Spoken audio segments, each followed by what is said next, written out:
Good morning. I'm going to talk about Hackney Heroes, awkward people who have stood out and made a lasting difference, or I think have contributed a great deal to the excellence of Hackney as a place it is today. Although it's not all good, so I'm not going to take that particular shtick. A few things before I start. First, I was one of the people whom Janet approached in September with the idea of a Hackney History Festival. Only an idea. And from that standing start she's got here I didn't think it could be done. I think it's a remarkable achievement. I think you've given yourself a hard act to follow, putting on such a programme, but we in the history community will help you as we can.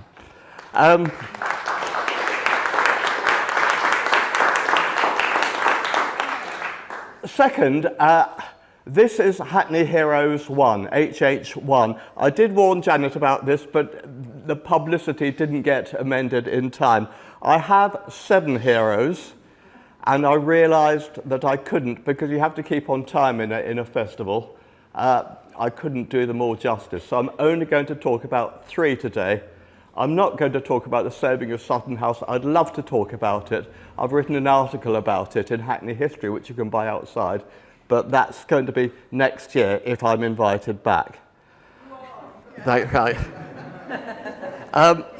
My third thing, I don't know if it's a disclaimer or an apology or just a statement, is that all the heroes I'm going to talk about today are white men. They are chosen because of what they have achieved, and I hope you'll agree with my choice at the end. I do hope there have been some heroic campaigners within the black community in particular, all the epic struggles between the police and Stoke Newington community in the 1980s. I hope that they can be brought on. These are causes I know about, and I did know all of the people involved, some of them better than others. Fourth, what's fourth? Yes, I was going to say, with apologies to the mayor in front of me, and I can see one Labour councillor who joined the council in 1978, that Hackney Council in the early 1970s does not emerge well from what I'm going to say. Those are different times, and the council is now led by very different people. If I sound as if I'm praising the Conservatives at some point, that does not, as it happens, reflect my political convictions in any way at all.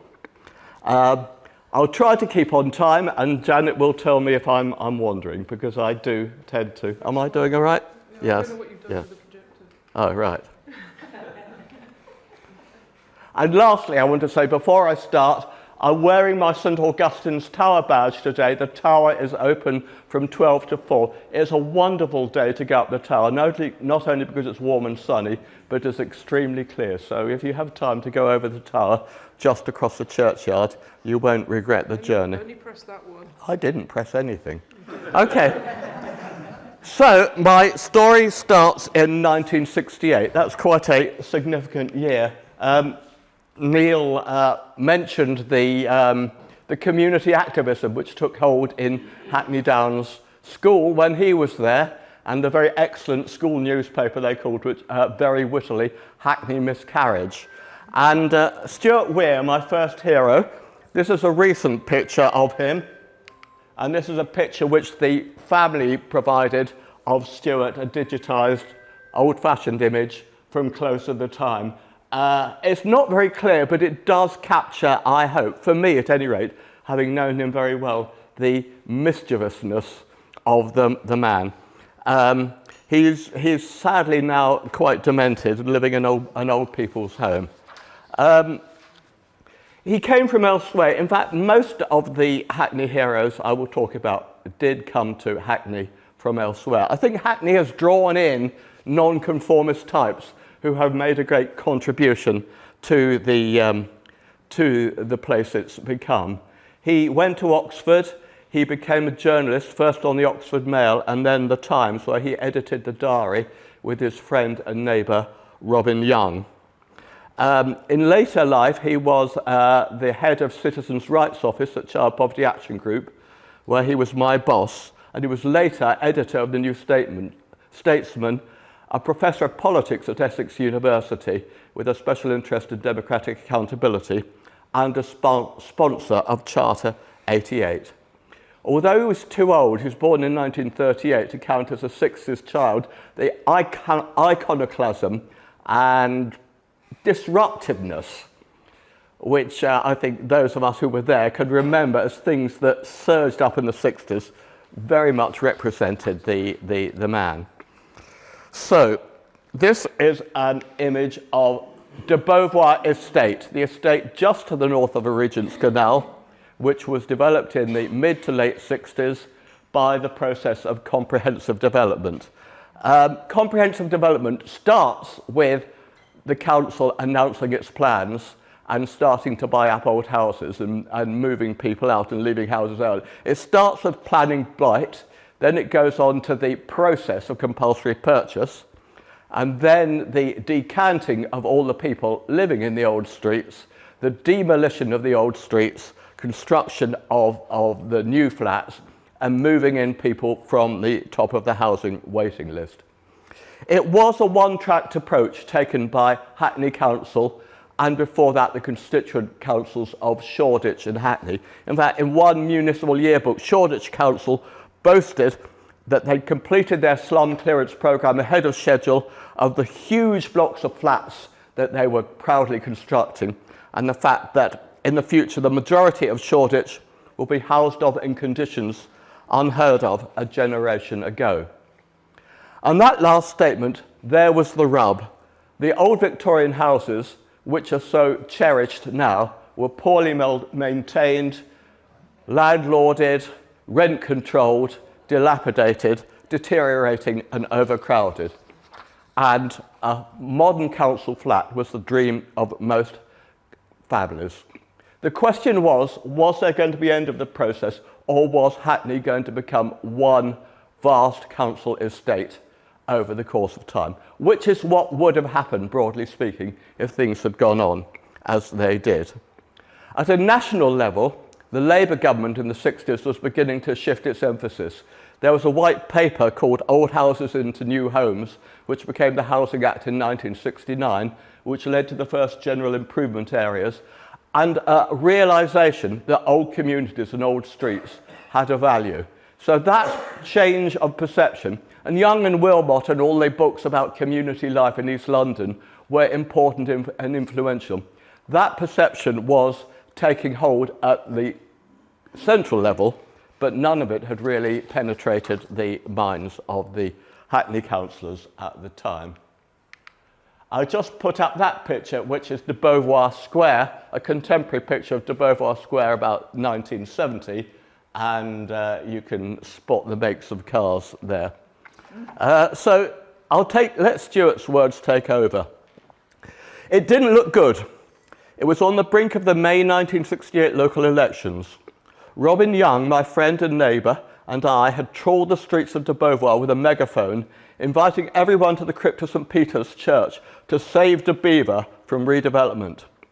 But with only a few minutes to go, a mere trickle of people entered the crypt. People just don't turn out, said the Labour councillor for the ward, shaking his head complacently. He didn't live in or know the ward. He was rather an emissary from the central Hackney Labour High Command to this slightly uppity colony on the imperial fringe. In fact, it was good, way above our expectations. A surge of people burst into the crypt, some 250 or more. I'd never spoken to such a large audience, but they carried me along with their fervour, brushing him and the Conservative candidates aside. I was emboldened, inviting everyone to come back in a fortnight's time to set up an association to take on a Labour council that was intent on driving bulldozers through the homes and local industries in the ward. They did come back again, most of them. I resisted the call for elections to an executive committee as I wanted to have an inclusive and pluralist enterprise, and I feared elections would be divisive. So we decided that everyone who came would be on the committee. The spirit was uplifting. Stuart was an outsider, but he totally got the fact that if he was going to save de Beauvoir, it would be something that would be done by the community, not to the community. He wrote this of that community. De Beauvoir, historically a middle-class area, was now a largely working and artisan-class neighbourhood of strong neighbourly instincts. The long leases of the Benyon family's estate preserved a sense of continuity and solidarity. Families had lived in the same houses from before the First World War. It was common to see neighbours chatting in front of their houses on an early evening. So he fought for and above all with that community. And again, quoting Stuart, "We worked hard to encourage a spirit of solidarity and fun. We organised a working party to fence off a dangerous refuse area, stealing the planks from a local building site. We organised a student survey of the state of local houses and the wishes of inhabitants. We organised a separate leaseholders association to jointly acquire their freeholds under the Leasehold Reform Act 1967. We had enough volunteers to deliver a newspaper, De Beauvoir, free to every household." De Beauvoir has now been digitised. You can find it, and it's quite lively reading. All of this enthusiasm would have cut no ice whatsoever with the Labour High Command, but a strange state of change of fortune followed. In May 1968, the same month that the Événement of Paris and Daniel Cohn-Bendit and others were erecting the barricades in Paris, the working class voters of Hackney elected a Conservative council, who were totally gobsmacked to be in power, by the way. This was not because people loved the Conservatives, but because everyone was fed up with Harold Wilson for various reasons, and they were punishing the central government. So there was a Conservative council, and I would outrun my time vastly if I took you through all the twists and turns that followed. But I suppose you have to say the Conservatives on this occasion were the heroes of the piece, and they worked with the local community. In 1971, the council designated first De Beauvoir Central and De Beauvoir South as general improvement areas. I ought to explain that this was the estate, and the plan was to move the bulldozers progressively towards Dalston. De Beauvoir South, the area up to North Church Road, and then De Beauvoir Central, the area up to Englefield Road, and so on over the course of time. Right, going too fast. The designation of De Beauvoir South, where Stuart considered was procedurally dodgy, and that was only days before the May 1971 elections, which the Conservatives confidently expected to lose, as indeed they did. There was not a single Conservative left on the council after 1971. And the first thing the Labour Council did was to apply to the Secretary of State to rescind the De Beauvoir South GIA so that they could move the bulldozers in. And that led to an inquiry in 1972 in which a vast number of De Beauvoir people spoke up for their community, and the inspector ruled that the GIAs would be upheld, thus assuring, as he put it, an element of continuity. Stuart wrote this in 2016. De Beauvoir has now become a predominantly middle-class jewel of gentrification, with houses being sold for up to and beyond £2 million each. Probably more now. The New York Times has celebrated as a boho, chic, buzzing village. A gross exaggeration, but a sign of where things are going. The point of our campaign had been to save the community, as well as the houses and environment of De Beauvoir. We saved the fabric of De Beauvoir, but have ultimately lost the community we had. Let me go on to my next hero. This is a picture of Ernie Greenwood. The family provided me this studio image of him as a young man with his sister. It's not quite the Ernie I remember. When Ernie was a formidable activist in the 70s, he'd filled out quite a lot. He was a big, large man, bustling with a sense of energy. So I'm sorry, I don't have a photo of Ernie as I remember him. It's rather ironic because he worked as a photographer, but they couldn't find any photos. He worked as a photographer for the Morning Star. Out of my heroes, 3 of them were communists. They were Ernie, Roland Muldoon, who I'll talk about in HH2, the saviour of the Empire, and Mike Gray, who led the campaign to save this place. Communists are used to working outside power structures in drafty village halls. If the revolution is going to come, it's going to be a while. And I think it's not entirely a coincidence that 3 communists were among my heroes. Now, Ernie was the saviour of Mapledene. Mapledene is the area with Queensbridge Road on the left, Richmond Road at the top, Lansdowne Road at the west, on the east side, and Albion Drive. It was all scheduled for demolition and redevelopment, an enormous compulsory purchase scheme.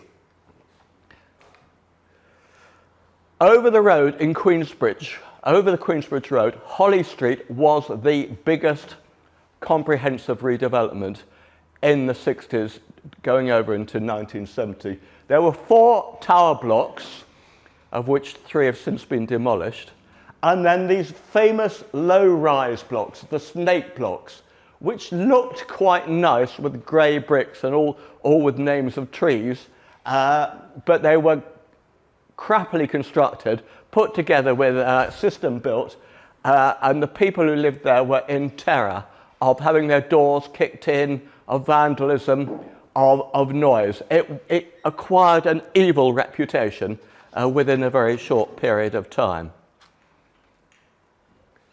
So the scheme was to move the bulldozers across into Beauvoir.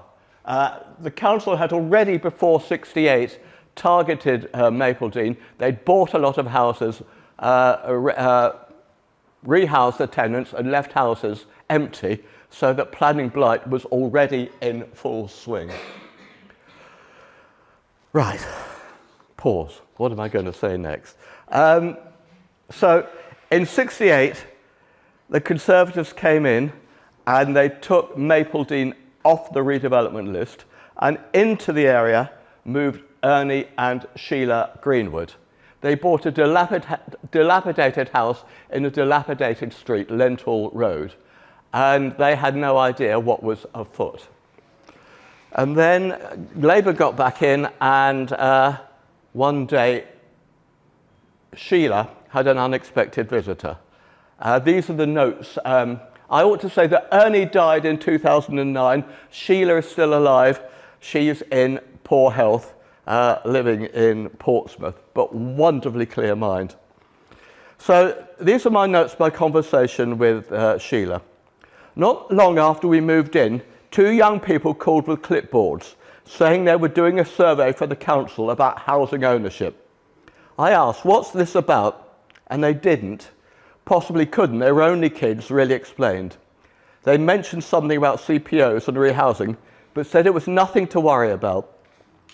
I was sufficiently disturbed by what I'd heard. I wrote my concerns on my children's blackboard, put it outside on the road, and invited neighbours to come and discuss. 2 or 3 people came and we talked in the kitchen. Then more people in the street became involved. That was the genesis of what became the Mapledene Residents Association. I ought to say that I said to Sheila, I think that I ought to bill you as double heroes, but Sheila emphasised to me that the Mapledene campaign was Ernie's doing. She actually was the first company secretary at Centerprise, and Glenn Thompson, the founder of Centerprise, ought to be in my gallery of heroes, and maybe I'll add him into HH2. I remember Sheila and Ernie in the 70s always in and out of Centerprise, a classic anti-power act, a couple. And Centerprise was the go-to place for activists. Stuart hung out there. I know from Stuart that they knew each other through Centerprise, though not well.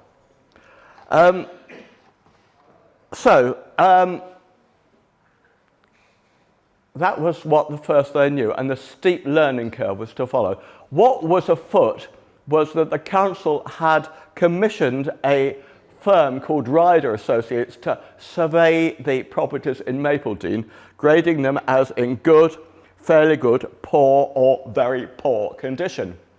And they came up with this map, and areas 1, 2, 3, 4, 5 and 11 were all scheduled to be demolished. They said there were so many houses in poor condition, it wasn't worth keeping the ones that were okay.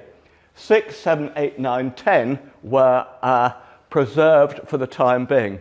Now this is all rather fishy. First of all, 1 to 5 and 11 are adjacent to Queensbridge Road and adjacent to each other. So that made a nice, tidy CPO area. Secondly, you'll see, I'm sorry that it's not terribly clear, there are a lot of big back gardens in this area, including the mysterious backlands, which I've hatched in areas 2 and 5, which belong to no one. So the fact there were big gardens meant there was going to be more housing gain if those houses were demolished. Thirdly, the council were later to acknowledge in a public inquiry that the houses in 1 to 5 and 11 and those in 6 to 10 were actually in identical condition. There was no difference at all. So it was, as Ernie saw, really a put-up job. We'll demolish that lot and pick off areas 6 to 10 later. So they had to learn what to do quickly. I ought to say that Holly Street was already, by 1971, when Sheila had this encounter with the public health inspectors, it acquired an evil reputation extremely fast, and people did not want to go into another Holly Street. So the community supported this campaign. They commissioned a firm called Area Improvement and Development to do a survey in which they actually asked people what they wanted. The vast majority wanted to stay put. And the survey found a very settled and contented community. Over 1/3 had lived in the area for over 21 years. 2/3 had wider families connections in Hackney, and only 22% wanted to be rehoused. And the reputation of Holly Street had something to do with that. Council had to be instructed. Labour were unmoved. I forgot to say that there was a deputation to a council meeting. Ernie wisely put forward a man called Stan Martin, whose family had lived in the area since 1904, to speak to its the defence of the area. He said the quality of our area makes it an asset to Hackney, and I agree with that. So there was an inquiry. Lots of people from the local community gave evidence. I have just deposited with Hackney Archives the transcript of the inquiry, and the voices of people who were there still ring out even now. Voices like Mr. Haynes, who ran a cycle speedway club in the area, saying all the members were local lads. Mr. Gray, who had bought his house in 1939 and grew exhibition class geraniums. Miss Swainsbury, who had lived in Milton Road since 1940, was an active member of the local church and said thoughts of being forced to live in such an atrocity as Holly Street are frightening. If these sentiments seem obvious now, they weren't obvious to Hackney Council at the time. They really expected. They'd gone through hundreds of public inquiries, and they'd always got what they wanted.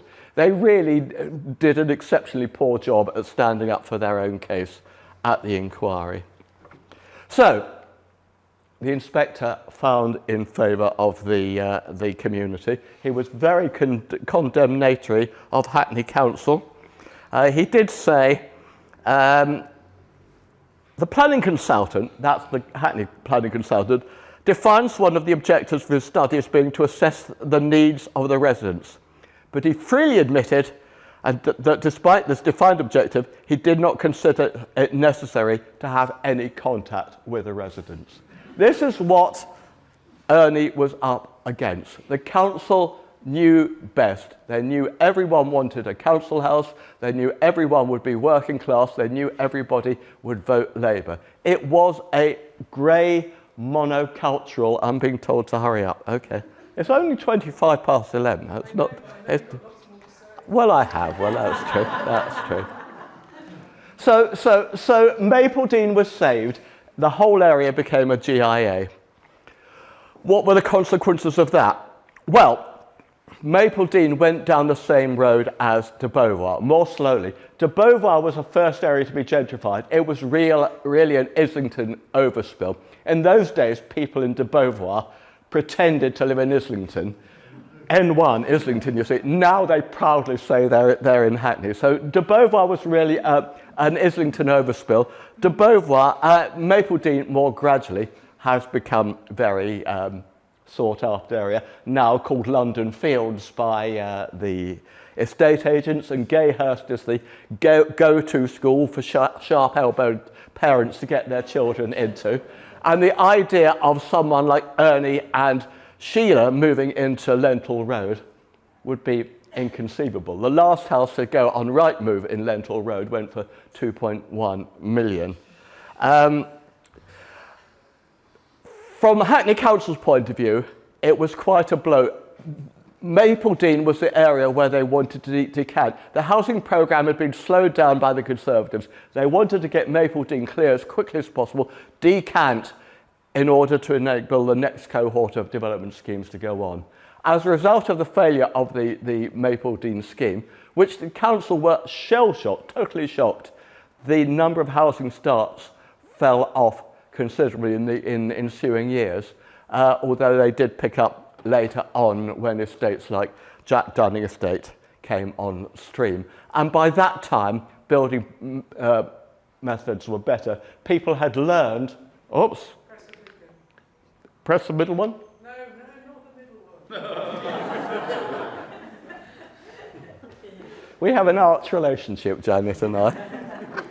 Thank you. Okay. Let's go forward a couple. Okay, I'm about to get to my next hero. I'll put him up. Yes, so the construction methods were better. Nobody's minds were changed in Hackney Council at that time, which was still run by the old guard. The eponymous Alderman Donning, interviewed in 1975 and asked about Mapledene, said, "As far as I'm concerned, these organisations are set up for the protection of the area for the valuation of their properties." That was the view they took. I would like to stress that Ernie and Sheila were the most unmaterialistic couple. Their house was a pit. They had no consumer goods of any value at all. Stuart and Robin in de Beauvoir managed to buy up 42 unwanted tenanted properties, some for as little as £1,000, and you heard me right, and they turned them over to Circle 3 Housing Association. So these were not people trying to gentrify. Some people, I went to Richard Yeboah's talk on Friday, so he might say, some people won't say it was obvious that would happen, but I would like to take you back, if I could, in a time capsule to Hackney in the 1970s. It was not obvious that it would happen. It has happened, and there's lots of discussion about all of that, but it was not what they thought. My wife, I don't know how much time there'll be for questions, but my wife, reading a draft of this talk, said, "Does that mean you disagree with the council's intention at that time to house people from the waiting list?" Not really, but that really is a three-point conversation. But if anybody asks me about it, I'll have a go afterwards. But I must move on rapidly to my third hero, Mike Knowles.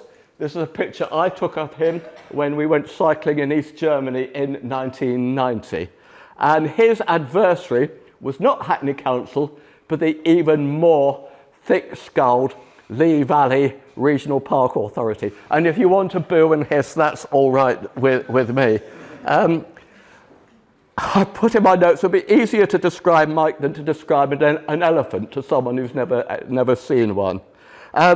He was born as one of 8 to a very poor Catholic family in Salford, observant family. He trained to be a monk, gave up his vocation at a certain point and came south to Hackney to teach. He taught at South Hackney School in Castleland Road, which no longer exists. One thing he busied himself with was reviving the moribund Hackney Trades Council. The Hackney Trades Council was a kind of council, a confederation of local trade unions, and he organised it into being a rather feisty, alternative left-wing voice, and he frequently crossed swords with a rather fusty old guard who were leaving Hackney at the time. He went back north and now lives in Congleton in Cheshire, also sadly in poor health. In Congleton, he fought a general election and a local election on the strict understanding there was no possibility of winning. And he contested an unwinnable true blue rural ward, cycling up the driveways of prosperous Cheshire farmers, braving snarling dogs to canvass their votes for the Labour Party. That gives you some idea of the man, a rather adorable man, I think. What of the Park Authority? Right, what's my next slide? Yes, the Park Authority. The Park Authority was originally the idea of a former Labour Mayor, Lou Sherman, whose idea was to get the Labour councils adjacent to the River Lee, the riparian councils, into some kind of joint organisation to tidy up the neglected land. But this idea arose in the 1960s when we were all allegedly going to be freed from the burden of work by automation and have 20-hour working weeks and oodles of spare time. And somehow the idea caught on and metastasised, and it became a regional park to serve the whole of the southeast region. There was originally a civic trust report. I've got myself rather out of order. Let me go forward. There was a civic trust report written by a man called Michael Dower, which was a kind of phantasmagorical essay, a fantasy about how the Lee Valley could be in the future. And his plans included the Tivoli Gardens at Lee Bridge and Joe Littlewood's celebrated Fun Palace at Stratford, and you can see the gas holders at Bromley by Bow in the background. So that was a blueprint, but as Michael told me 50 years later, it was a dream, a vision, it was not a blueprint. But the poetry of his conception had to be transposed into prose, and that was the Lee Valley Regional Park Act. And the first chief executive was, like Ernie, a giant of a man called Leonard Johns, but not a giant in a good way. He was an overbearing bully, horrible man. And this is the kind of stuff they built. This was the Pickett's Lock Centre. The Lee Valley Park Authority did more than anybody to eradicate the distinction between a warehouse and a sports hall. It was an awful place. All of their first generation leisure facilities have been demolished. Right, let me go back. So, Walthamstow Marsh. The Park Authority's plans for the Walthamstow Marsh is here. It's administratively part of Waltham Forest, but it is very much Hackney's countryside, and it was saved by the efforts of Hackney people. They wanted to excavate for gravel to a depth of 36 metres, using the proceeds to build more Pickett's Locks to serve the leisure needs of the people of southeast England. They had to get planning permission for this from the GLC, and they actually got planning permission, and they let it lapse. Now, Leonard Johns didn't think local people mattered at all. They were little people who could be ignored because he had a higher mission. But they had to go through the tedious process of reapplying, having let it lapse. And by chance, somebody mentioned it to Mike, and that was when the Save the Marshes started. He gathered what I call a gang of Clapton contemptibles, and I mean that in the kindest way. in this organisation. Foremost were a couple called John and Jane Nash, who lived in a spectacularly untidy house in Lower Clapton. John made himself an expert on common and Lammas rights. Jane was the secretary. Then there was Brian Wurzel, who Mike ran into on the towpath. And let me remind myself what he said about him. Yes, Brian had made a complete list of every plant on the marsh, from humble grasses to tall standing bulrushes to dock plants, even a unique hybrid dock plant, to giant watergrass, to sedge, to purple loosestruff, to meadowsweet, to hops growing with the blackberries on the wild hedge at the bottom of the railway embankment, and the adder's tongue fern. Hundreds of plants indeed, from rare to the common. He joined us on the spot.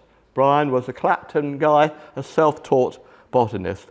Jesse Ferguson was a brilliant PR representative, and Mike Gray, a real Clapton contemporary who we'll meet in HH2, did a superb photographic exhibition, which travelled round. The group met regularly in the Rowers Cafe, and there were a series of larger and larger public meetings, the crescendo being a meeting I remember very well, addressed by David Bellamy at Chaps Palace, which had the fervour of a revivalist prayer meeting. The momentum of this campaign was extraordinary. Mike's expertise was more at winning hearts and minds, and GLC had to consult Hackney and Waltham Forest, and then it went to the GLC. And one by one, the councillors were lobbied. How long have I got? 2 minutes, right. You know what you can do with that. I'll be as quick as I can. And anyway, the GLC turned it down. The Park Authority had been totally unprepared for this, and they really didn't put up much of a fight at all. Sorry, if I go, I've got rather out of that's the Walthamstow Marshes today, which I'm sure many of us know and love. The Park Authority didn't put much of a fight, and Mr. Johns didn't take very kindly to having to deal with people, uppity people, and resigned as a huff in a huff shortly afterwards. And the Park Authority did actually improve in the 1980s. They had a much more countryside-friendly master plan in '86. They took over the Middlesex and Essex filter beds. Unfortunately, they've rather regressed into their evil ways, but this is about heroes and not about private grief, so I won't talk about that. I want to finish, and I am at the end. This is a notice which the Park Authority put up on Walthamstow Marshes, telling you about the marshes, and I'm just going to pan in. So in 1970s and 80s, Walthamstow Marsh was under threat of development. The discovery of adder's tongue fern here by local people helped convince the authorities to protect the marsh. Well, the authorities, who needed convincing, and who intended to get, were the same people who put up this notice. And as a result of ridicule by various people, including me, they took it down. But the thing I want to say is the authorities want you to forget. And that's why it's important to remember. When I talk about Mike Gray and Sutton House next time, that was a campaign which really changed National Trust's mind. I'm afraid to say that has all been erased from the historiography now. We must remember the heroes because people want us to forget. Now, I've put up some, if you want to read a bit more, the first two you can obtain from the good people out in the courtyard afterwards. And Mike knows if you Google the saving of Walthamstow Marshes, it will come up on your usual search engine. I think that's what you're meant to say. So next time I'm going to talk about Roland Muldoon, Hackney Empire, Mike Gray. I'm going to talk about Peter and Elaine Gosnell, and Elaine is here now, but I'm not going to out her unless she wants to be outed. And what's the other one I'm going to talk about? Someone help me. It's another Hackney Council one. Let me look at my notes.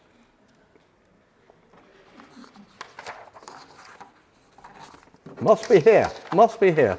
No, I can't remember what the other one was. If I remember during the questions, I'll tell you. So please remember the Hackney Heroes and come back next year. Thank you.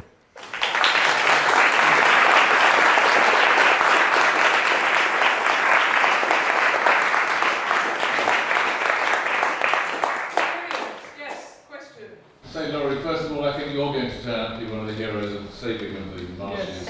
And, No, I had my own separate campaign called the Lee Valley Association, which I think helped to change minds at the time. I can tell you, organising things in the days when you had old-fashioned gestetners, inky fingers, and no, it was bloody hard work. anyway, talking about the Stetners, I'm going to claim credit as the one who digitised the old De Beaver newspapers. But a question, what would you say, I think this applies to Beauvoir and Mapledene, what was the turning point that led to the dream of these people like Stuart Weir and Robin Young being burst and the whole thing being gentrified, which is obviously not what they envisaged, as you said?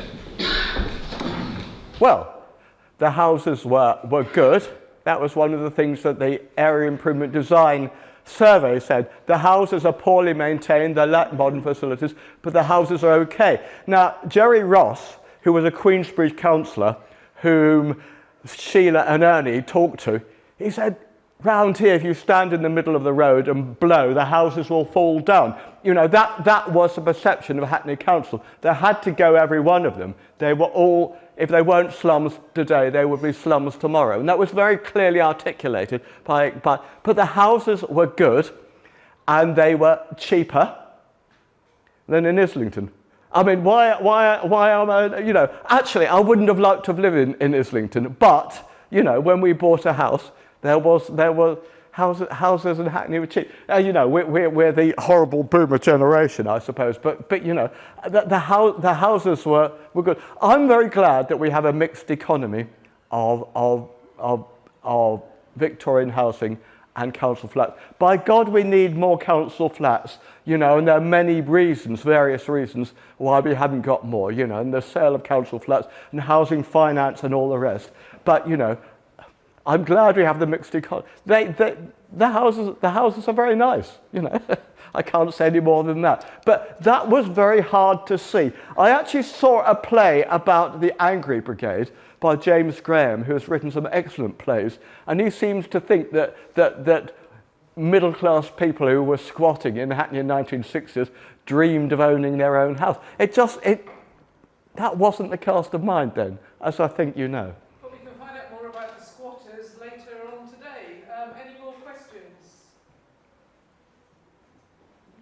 Oh.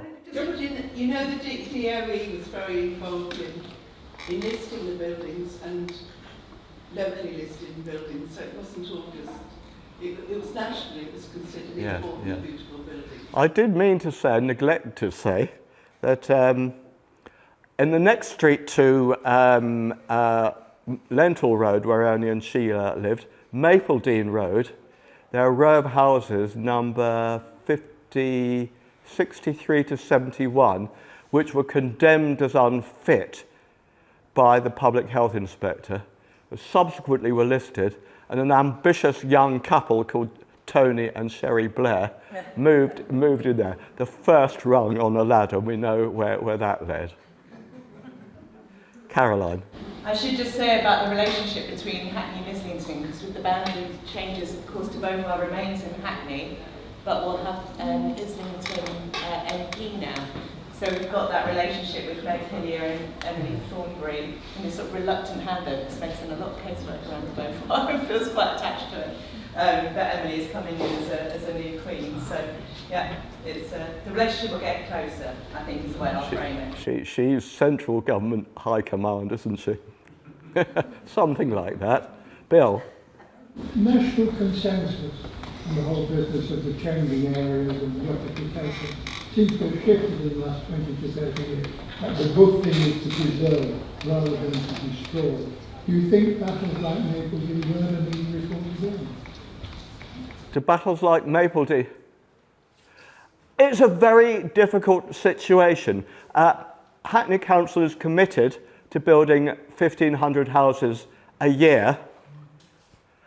houses like the house that you and I live in are off limits. Should they be? I don't know. So Hackney Central Land, there are 10 sites where they want to build high. The Tesco site, the Lidl site, the Five Points Brewery site, the old refuge site on Andrews Road. Personally, I don't see how the housing ambitions can be met within the sites that there are. I don't know. And Woodbury Down, which was another way, which was to kind of knock down whole housing estates and build them more densely, has proved hugely problematical and contentious, and that hasn't really been repeated. So I get fed up when people say there's loads of brownfield land, just build there. Don't build them in the lovely green belt.